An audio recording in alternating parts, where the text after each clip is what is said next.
Hey everybody, I'm Becca with the Happy Ever Crafter, and today I am joined by Chelsea of Chelsdrawsyou. She is a digital finger painter and graphic designer, and she's going to explain what that all means to us in just a minute. But in the meantime, I just wanted to mention that if you're seeing this video within the first 24 hours that it's been posted, don't forget to comment below and let us know what you like about this video, and you'll be entered into a giveaway to win a prize. So within the first 24 hours, anyone who's commented is automatically entered. So make sure you've done that. And I'll remind you again at the end of the video. But today, Chelsea and I are going to be talking about how to get out of a creative rut, which so many of us experience, and it can be really challenging. So we actually connected a few weeks ago because both of us were in creative ruts. And so this is a perfect, timely conversation, and hopefully it helps some of you. But before we get to all of that, Chelsea, can you just let us know who you are, what you do, how you got into all of this stuff, and what the heck digital finger painter is?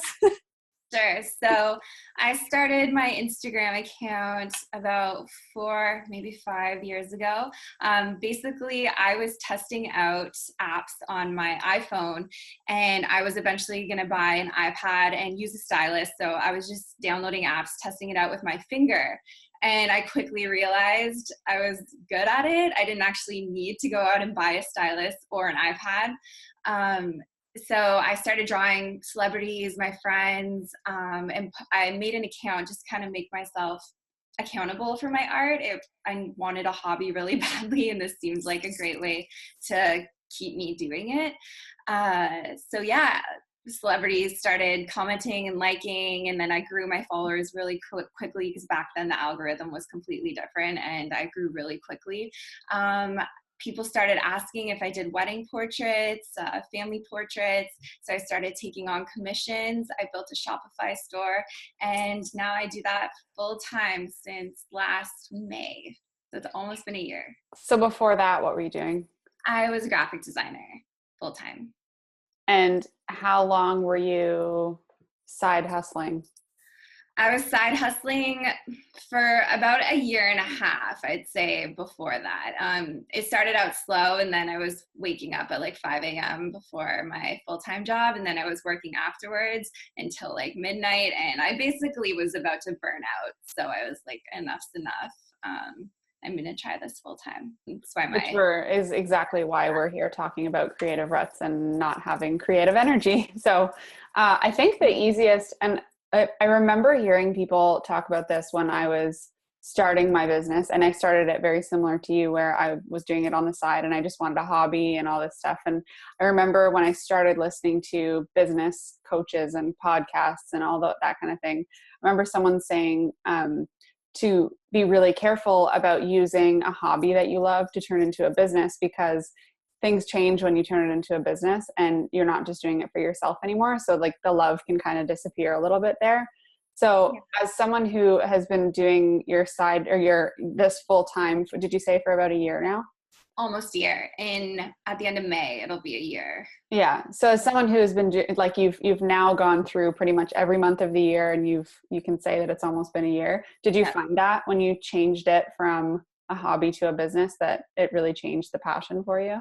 Totally. It's actually kind of sad to think about, because it did start out as something that I loved doing so much. It kind of helped me get out of some rough spots too. I've been sober for almost 3 years now, and that's a big part of it. That was my hobby, and I loved taking the time out of my day to do that instead of going out and partying.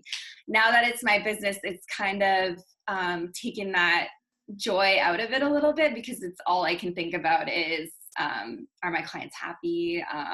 If I post something that's not client work, are they going to be like, why aren't they working on my drawing, or all that stuff. So yeah, it's hard sometimes, and it's been really hard in the winter. This has been the toughest season for me, so I'm happy spring's on its way. Well, I mean, especially in Canada, it's like a real thing, that seasonal affective disorder, which just like perfectly abbreviates to the word sad. But like a lot of people get that. And I think that for me, at least, and I don't know if it's the same for you, that my creative ruts always line up with that same timing. Like it's always in the winter. Oh, for sure. That inspiration is gone. and scrolling Instagram, you see these people that are like on the beach or living their best lives. And it's really hard. I'm very good at not following people that make me jealous, but I find even the people that I love start to make me jealous. And then I'm like, okay, this is bad. I need to, I don't know, take a break from all that. Yeah. So, I mean, you just touched on it a little bit, like the jealousy thing and what, like how you feel when you're in a creative rut, but like, what does being in a creative rut look like for you? Because I imagine it's different for everybody, and I can talk about what it looks like for me, but. Yeah. Like currently in one, this is what it looks like. No, um, a creative rut.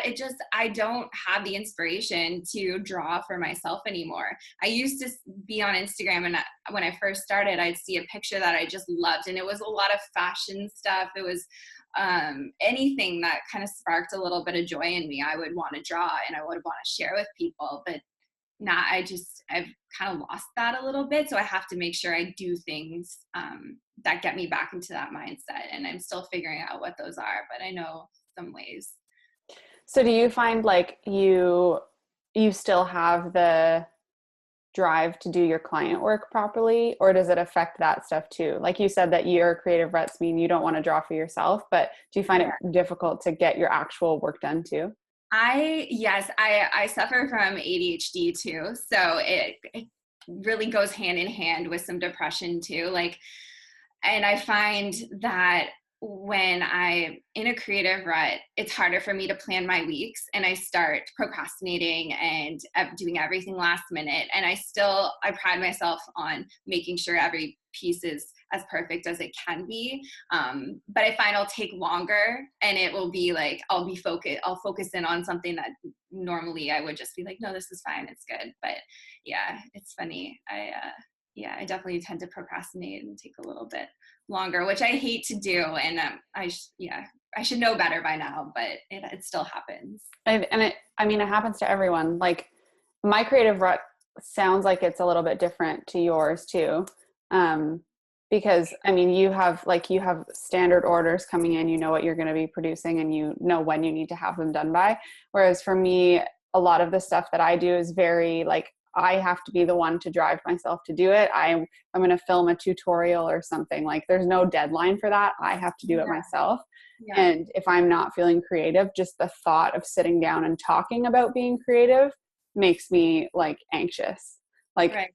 Yeah, it just feels too forced. And I know that especially if I'm doing something like a tutorial, my energy won't come across properly in that video. Mm-hmm. So then for me, it's like this recurring cycle where I don't feel creative, so I don't put anything out, and then I feel like I'm in even more of a rut because I haven't produced anything, and then I haven't posted anything, and then everybody's wondering where the heck I am, which is like not realistic. People have their own lives and aren't thinking about this kind of stuff, but it's just like this never-ending cycle where I'm in a rut and then I don't create, and then I'm in even more of a rut because I haven't created, and then like thinking about not creating puts me deeper in the rut, and it's just like this never-ending thing that I think in the age of Instagram and where most of us artists are hanging out now, it just like happens to everyone.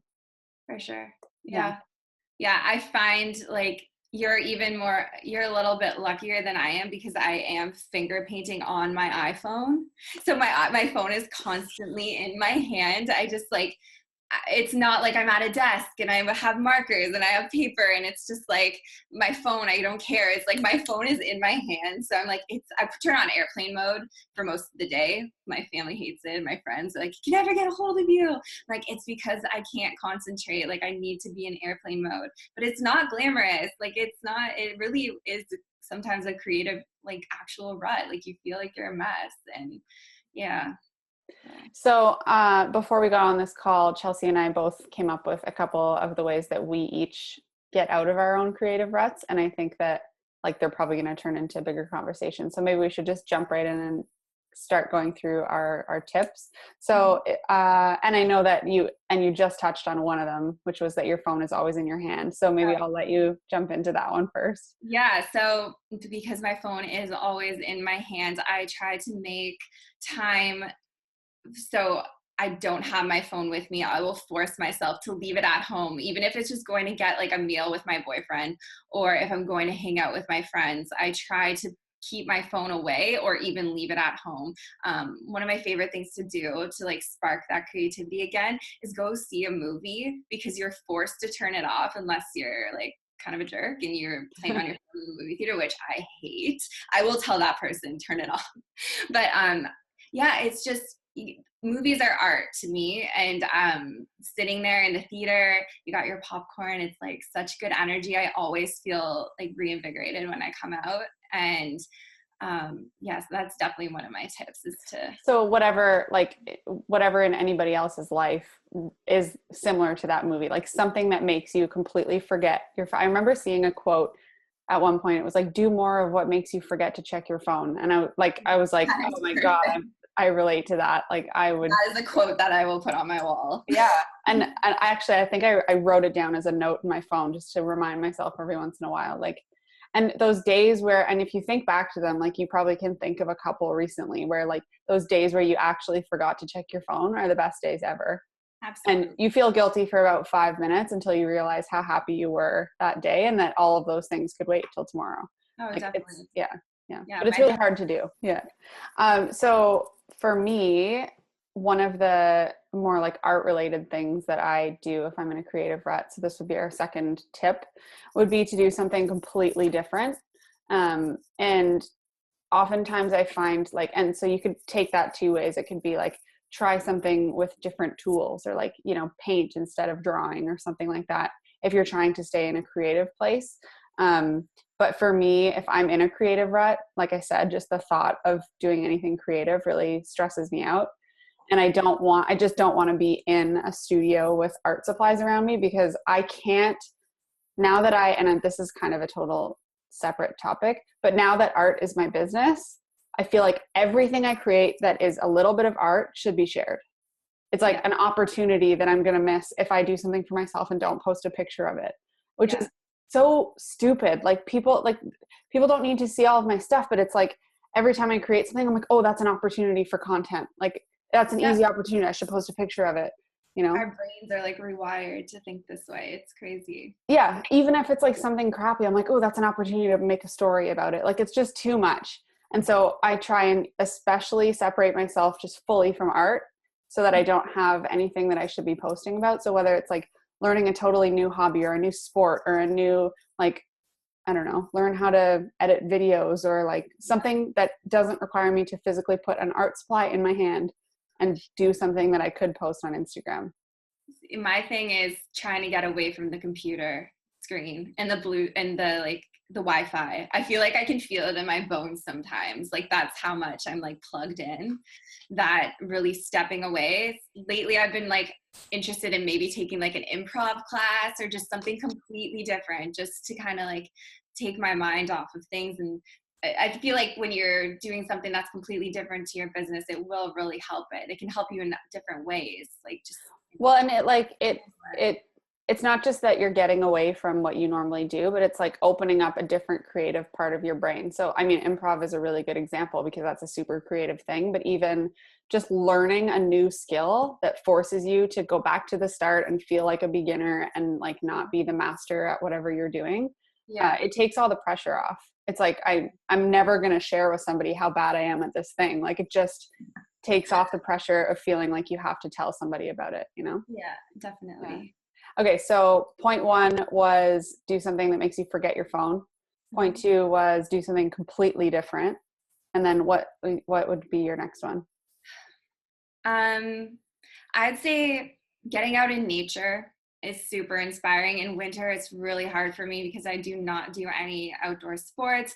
So, getting out in nature is one of my biggest tips, but mainly in the summer. But in the winter, I'd say focus on going to the gym, exercise, move your body. It helps so much. I realize when I don't, I instantly slip into kind of a more depressed mood. And everybody knows this, everybody says it, but do you do it? Not everybody does it. Once you do it and make a commitment to it, I find it changes so much for me. Yeah. And it sounds like such an obvious one. Like everybody's supposed to exercise every day. But like you said, are people actually doing it? And especially when you're waking up in the winter and you're like, I should really go to the gym today, but you're already feeling kind of like you're in a rut and you're like, ugh, I don't want to do that. Like, I But have you to go have clean to up my force yourself. car and like warm it up, and no. Yeah. But when you force yourself to do that kind of thing, it really makes a difference. And then the other thing for me that kind of goes along with exercise and doesn't necessarily need its own point is I've also learned how to meditate in the past couple of years. And if I go a day without doing that, I can instantly feel like the stress and the pressure building up. So for anybody who is thinking about meditating but has been putting it off, you should try it. And people who are skeptical about it, I started with a book that was called Meditation for Busy Skeptics, and that's what convinced me that I should do it. So there's so many resources now for people like that are so much less woo-woo about the whole thing that are actually really helpful. Every day. 10 minutes. 10 minutes. Okay. Yeah. Okay. Yeah, I think people envision meditating like sitting there for an hour, like, right. You know, yeah. It's just not like that at all. I do love yoga, and like I get into spurts, so I'll do it all the time, and then I kind of like lay off it for a bit. But I find, meditation is so important. Just kind of like knowing yourself without anything, just closing your eyes. Yeah, I love that. Yeah. So point number 3, exercise and meditation. Yes. Yeah. And nature. Okay, so my next one is probably like it's going to sound a little bit backwards because we're trying to tell people tips for getting out of a creative rut. But my main tip for that would be to just let yourself be in it. So I always find like I'll feel this pressure where I know I'm in a creative rut, and I know that I need to get out of it eventually. But the harder I push against it, the more of a creative rut I'll be in. So I have to like let myself do it, and without fail, like if I just take some time off, like laze on the couch, watch as much TV as I need to, like feel as crappy about myself as I need to for, I don't know, sometimes it's 2 weeks, sometimes it's more, sometimes it's like a day. I always come out the other end with like fresh ideas, and it's almost like this like switch flips and all the ideas are coming in at once and I can't even catch them all. So but every single time I've been in a creative rut, I'm always like, oh, this is the one I'm not going to get out of. This is the one that's going to end my business. Like, that kind of thing. But without fail, it always like at some point that switch will flip and I'll get more ideas. So sometimes just letting myself wallow in it and like understand that this is a cycle that I go through is helpful. I don't know if that happens to you too.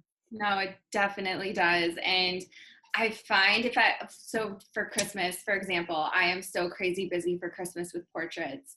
And it was like a month before that was just nonstop, go, go, go. And then I actually like needed a month to recover. It's like all about the balance. If I'm not doing something every day and balancing my days out correctly, then I won't get out of it. So if I'm doing a full day of work, I kind of need a full day of nothing to make up for that, And sometimes it feels silly because it's like, oh, I just like sat on the couch and drew this thing, but it's mentally like absolutely exhausting. So Ryan will go to work all day and be doing physical labor all day and come home, and I'm still sitting at my desk and I'm like, I am so exhausted. And he's like, really? I've been, like lifting heavy stuff all day and doing, and I'm just like, no, I can't keep my eyes open anymore. Exhaustion. Yeah.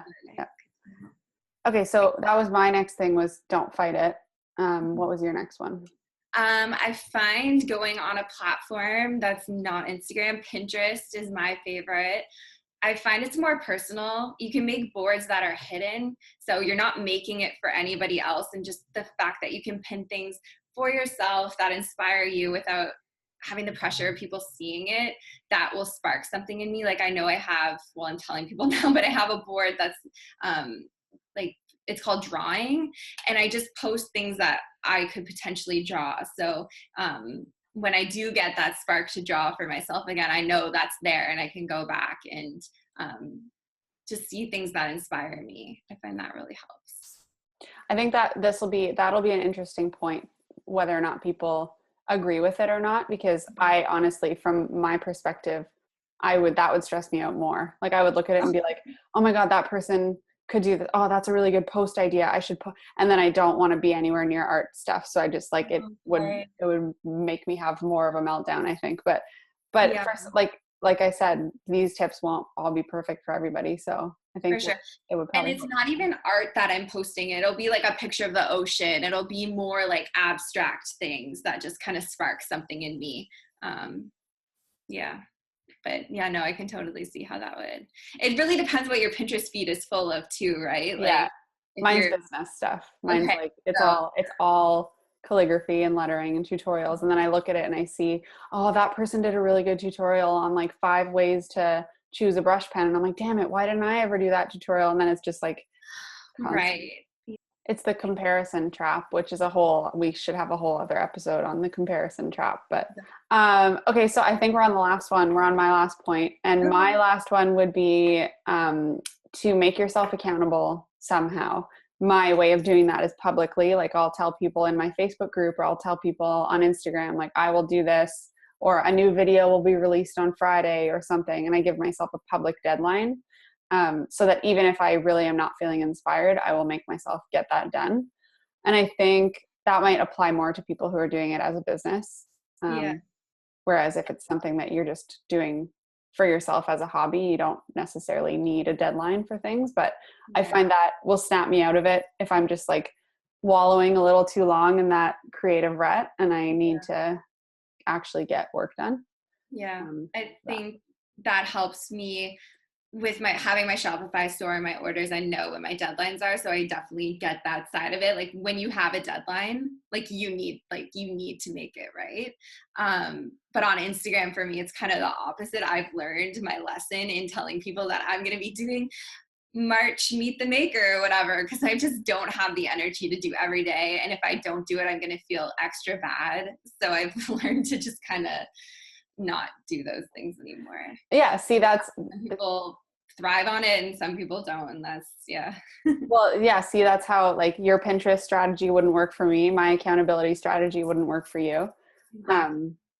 It really depends on your personality type. And some people, like I'm sure there are some people who just never feel like they get into this creative rut, or like they never feel like they get too deep into it that they can't snap out of it. But I've never